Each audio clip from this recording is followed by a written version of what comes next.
Olá, tudo bem? Está começando mais um programa Painel Político e o nosso convidado de hoje é o deputado Durval Ângelo. Durval, é um prazer recebê-lo aqui. E para a gente começar a nossa conversa, você que já é deputado pelo 4º mandato, parece, foi membro da Comissão de Direitos Humanos. Eu gostaria que você falasse para nós de uma posição que a gente sempre vê, principalmente no Facebook. Direitos humanos só protege bandido. Como é que o senhor me explica isso? Antes de mais nada, Salatiel, uma alegria estar aqui com você, com os seus amigos, né, que estão sempre atentos aqui ao seu programa Painel Político. Eu tenho um tempo um pouco maior, são 6 anos, 6 mandatos de deputado. E com 2 de vereador, em Contagem, são 8 mandatos, né? E eu sempre atuei nessa área dos direitos humanos, mesmo antes de assumir esse exercício de 29 anos ininterruptos de mandato, eu já atuava na luta pelos direitos humanos, na época da ditadura militar, e também em pastorais de direitos humanos. A minha origem, a minha formação são pastorais sociais da Igreja Católica. Eu sempre digo que há muita incompreensão sobre os direitos humanos. E aí essas incompreensões a gente procura refletir, esclarecendo o que é os direitos humanos. Mas agora há também uma deturpação de quem viola direitos humanos, de querer fazer entender que direitos humanos defende só bandidos. Eu, nos meus 23 anos de mandato de deputado, eu sempre atuei na Comissão de Direitos Humanos, até por imperativo pessoal, de convicção, porque eu acho que hoje falar em direitos humanos é falar num outro nome da democracia, não existe democracia sem garantia de direitos, e também por uma exigência da minha participação pessoal, né, em movimentos da igreja, em movimentos de leigo. E eu sempre digo o seguinte, olha, na realidade, direitos humanos é para impedir que os agentes do Estado sejam bandidos. Porque eu mesmo já estive aqui em Caratinga, presidindo a Comissão de Direitos Humanos em diferentes momentos. Eu já estive aqui discutindo a situação da agricultura familiar, né? Uma situação muito triste de ocupantes de terras de empresa, por exemplo, em Pingo d'Água, nós já realizamos audiência aqui, do direito desses meieiros arrendatários possuírem aquela terra que eles já produziam alguns há 30 anos, quer dizer, isso é direitos humanos, está garantindo o direito do homem do campo, o acesso à terra, e aí está subjacente um direito fundamental, que é a produção do alimento. Quer dizer, alimento hoje, né, existe uma organização internacional, a FIA, que defende os direitos à alimentação. Eu já estive aqui acompanhando casos de violência, de estupro, de sequestro, né, de uma situação muito dramática que envolvia uma família. Então nós estávamos defendendo o direito daquela família e a prisão dos criminosos. Mas eu já estive aqui também, num presídio, acompanhando denúncias de violações, por exemplo, dos presos, tortura. Quer dizer, a gente defende que prende, mas que prenda com condições dignas, com condições que a pessoa possa recuperar, possa voltar a ser gente, porque nós não podemos permitir que o Estado seja agente do crime, sejam fora da lei, que o Estado não cumpra a lei que eles façam. E eu já estive aqui também para discutir situação de educação, né? Só para você ter uma ideia, reivindicações da comunidade sobre reforma de escola, sobre acesso à vaga. Eu já estive aqui discutindo o problema de água da Copasa, é um direito fundamental, o direito à água. Então eu acho que o que resume é o seguinte, discutir direitos humanos é discutir o novo nome da democracia, para todos. Independente se esse cidadão seja um policial, ou seja um preso na cadeia, ou seja uma mãe desesperada pela perda de sua filha que foi morta violentamente, ou seja uma outra mãe que quer que seu filho não seja torturado dentro da cadeia. Então eu acho que as pessoas compreendem As pessoas compreendem que nós não podemos ter democracia sem a questão dos direitos humanos. Deputado, com relação ao estado de Minas Gerais, como que o governador Pimentel realmente recebeu esse estado? E como é ser líder deste governo lá na Assembleia?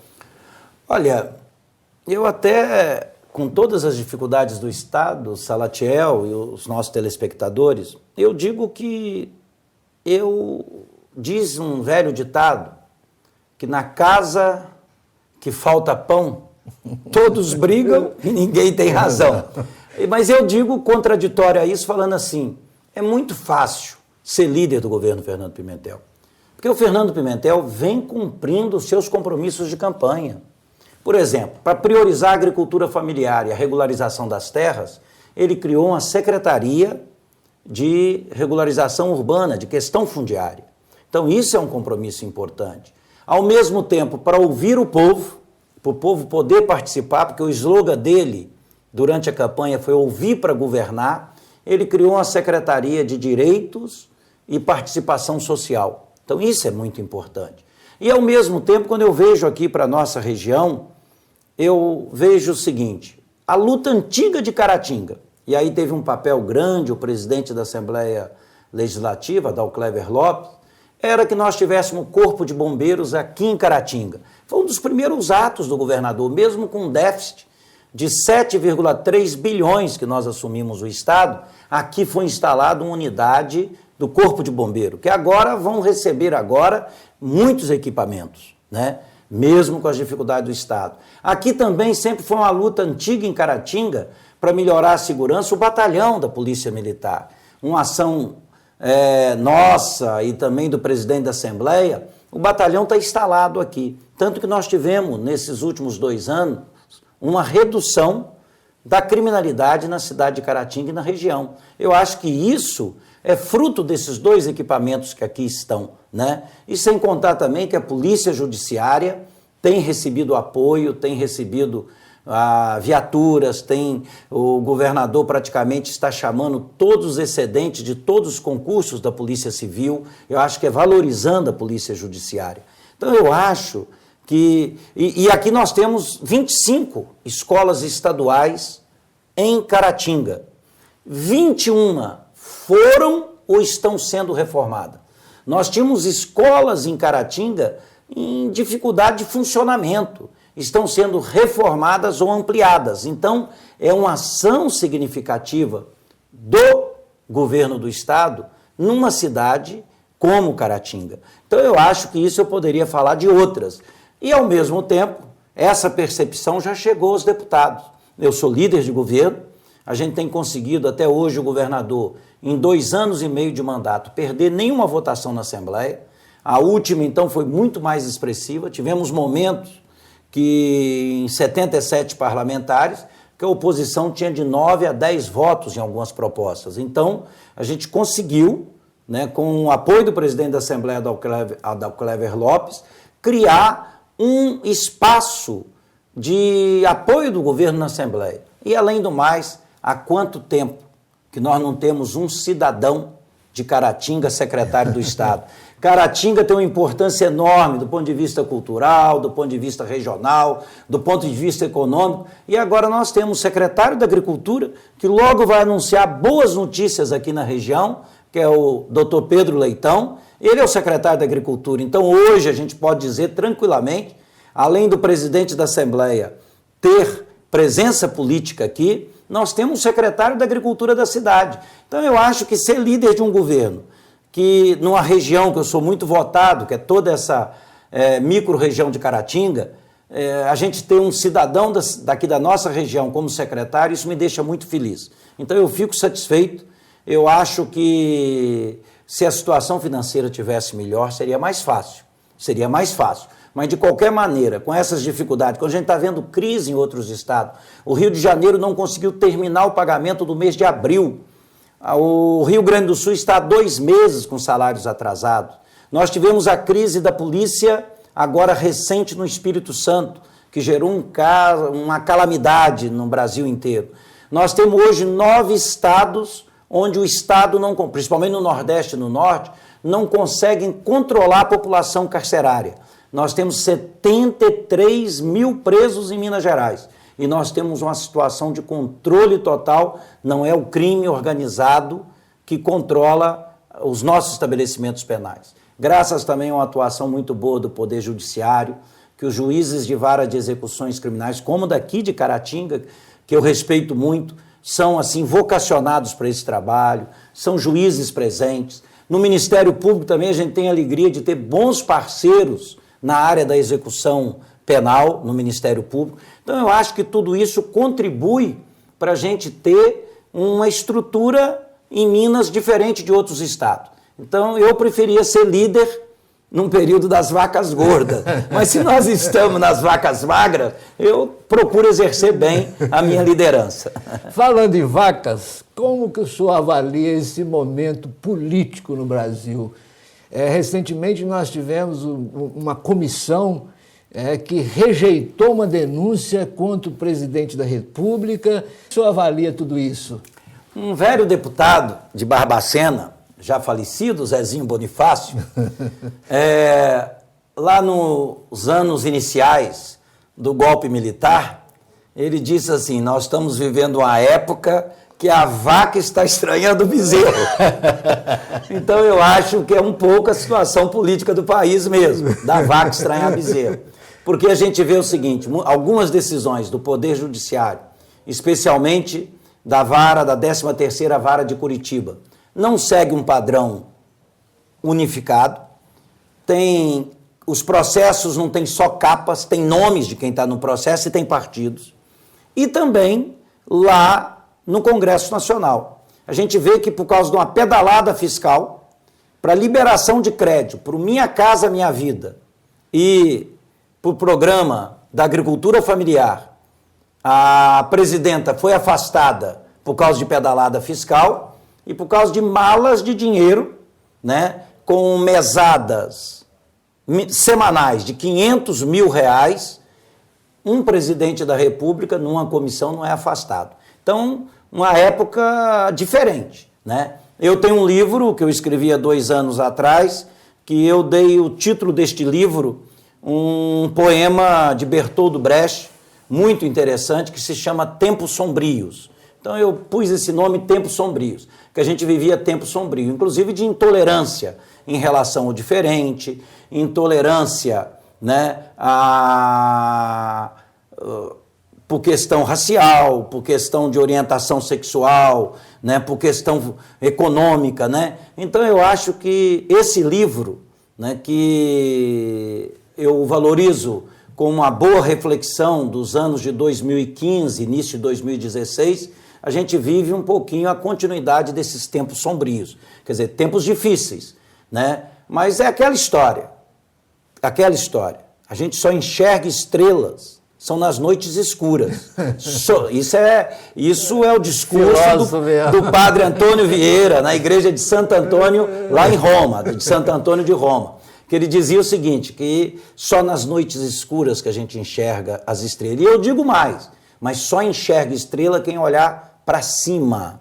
Então eu acho que a gente tem que ter esperança, tem que ter um olhar para cima, e nessa noite escura da política, inclusive com muitas denúncias de corrupção, que tem que ser apurada, que tem que ter punição, independente do partido, da ideologia, que a gente possa encontrar o caminho das estrelas para nos guiar nessa noite escura. Deputado, o senhor é favorável às eleições diretas para presidente da República? Eu sou favorável que todo poder só tem legitimidade se vier do povo. Os gregos antigos nos ensinaram, já no século V e VI a.C., desde os grandes legisladores gregos, né, com Péricles, que é chamado o pai da democracia, que fez uma síntese de toda essa legislação, o poder só é legítimo se vier do povo. Eu acho que qualquer tentativa de querer legitimar alguém sem o voto popular, nós vamos prorrogar essa crise. É o grande problema que eu vejo do próprio presidente empossado hoje. A questão da legitimidade do poder. Não se caça 54 milhões de votos por causa de uma pedalada fiscal que, diga-se de passagem, que no final do ano os recursos foram repostos à Caixa Econômica Federal e ao Banco do Brasil, respectivamente, do Minha Casa Minha Vida e do crédito fundiário. Então, eu acho que, nesse sentido, a eleição diretas é a legitimidade. A gente dá um momento e fala, o povo escolhe. A gente tem que acreditar na sabedoria popular. Quer dizer, a gente vê que na Grécia Antiga, para escolher os juízes, era uma radicalidade tão grande que entre os cidadãos aptos para poderem julgar, eles tiravam por sorteio, porque eles partiam do princípio que qualquer cidadão e cidadã tinha que ter essa legitimidade para governar. Então eu acho que nada melhor que o povo, né, num momento sombrio como esse, quem tem que indicar o caminho das estrelas na noite escura tem que ser o povo. Defendo eleições diretas e defendo mais. Eu acho que o correto nesse momento de crise, as Assembleias Legislativas, o Congresso Nacional também perdeu sua legitimidade. Então eu vou um pouco além do meu partido. Eu acho que as eleições diretas deveriam ser para deputados estaduais, para governadores, para deputados federais, para senadores e para presidente da República. Eu acho que dessa forma, a partir daí, com o objetivo de reconstruir o país, inclusive eu defendo imediatamente uma constituinte política. Eu acho que a mãe de todas as reformas é a reforma política. Então a gente tem que ter já como ato imediato que esse novo Congresso Federal, a ser eleito, ele deveria já elaborar uma constituinte para a reforma política, exclusiva, porque se hoje se questiona financiamento de campanha, denúncias de corrupção, a forma que for eleito, isso não está atingindo só a presidência da República, mas hoje toda a necessidade de uma reformulação total. Acho que nós não podemos temer o povo. Há países como a Suíça, como a Suécia, a Finlândia, nos ensinam muito bem. O povo opina sobre tudo. Lá são democracias plebiscitárias, onde qualquer consulta o povo é ouvido. E não me parece que eles tenham errado, não. Tanto que eles estão numa situação diferente da nossa. Deputado, esse processo majoritário, o processo proporcional que é utilizado, né, para a eleição dos deputados, né, esse processo proporcional, o senhor acha que ele é justo?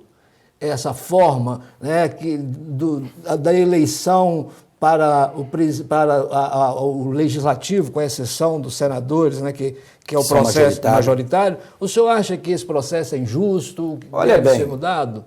Nós temos várias formas de eleger um parlamento, né? Hoje se discute lá o chamado distritão, por exemplo. Num caso de Minas, 53 deputados federais mais votados entrariam, e os 77 estaduais. Nós não teríamos uma mudança de 10% a 12% só da atual composição das câmaras federais, da Câmara Federal e das câmaras estaduais das Assembleias Legislativas. Nós não teríamos uma diferença, a diferença seria pequena. No caso nosso, em Minas, seriam 9 deputados estaduais que não estariam lá, que seriam trocados. Mas só que esse modelo é um modelo que enfraquece muitos partidos. É um modelo que enfraquece muitos partidos. E fragilizar os partidos, a gente não tem democracia com essa fragilidade dos partidos. E esse modelo só existe em 4 ou 5 países do mundo. Países paupérrimos, como o Afeganistão, o Kurdistão, né? Países que não têm tradição, Serra Leoa, que não têm tradição de democracia, né?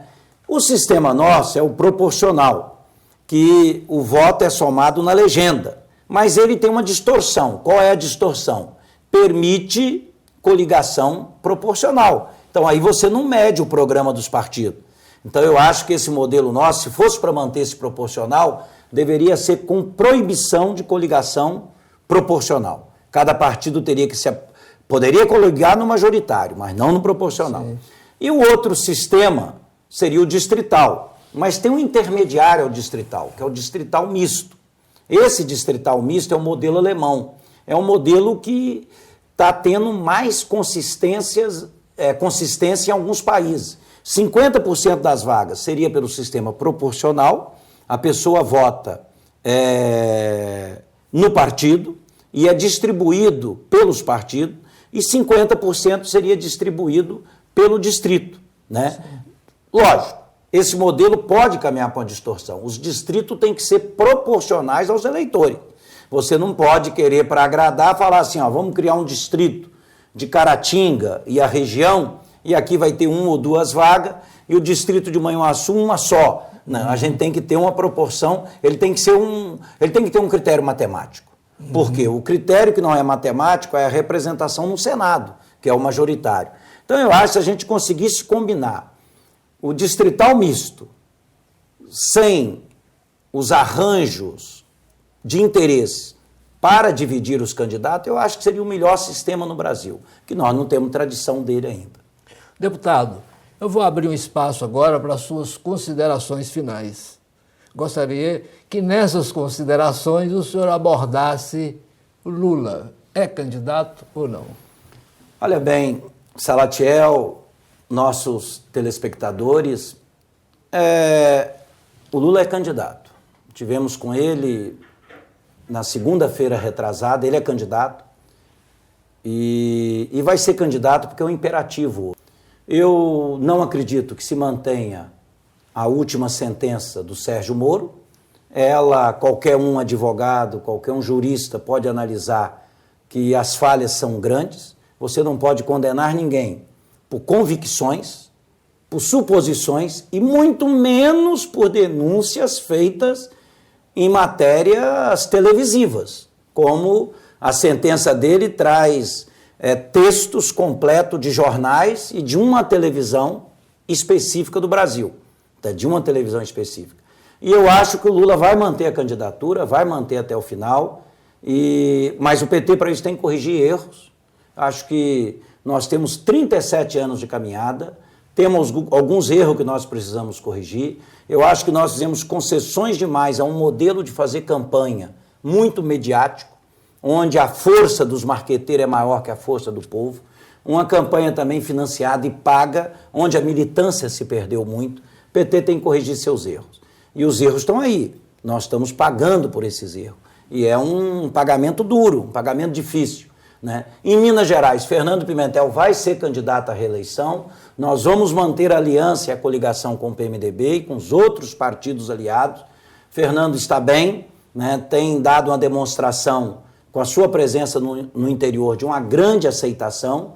Nós tivemos um desempenho bom nas últimas eleições, elegendo muitos aliados, prefeitos e vereadores. Então nós vamos caminhar para a reeleição. Agora, eu acho que independente de Lula, de Pimentel, qualquer um outro que for eleito, nós temos que mudar a política.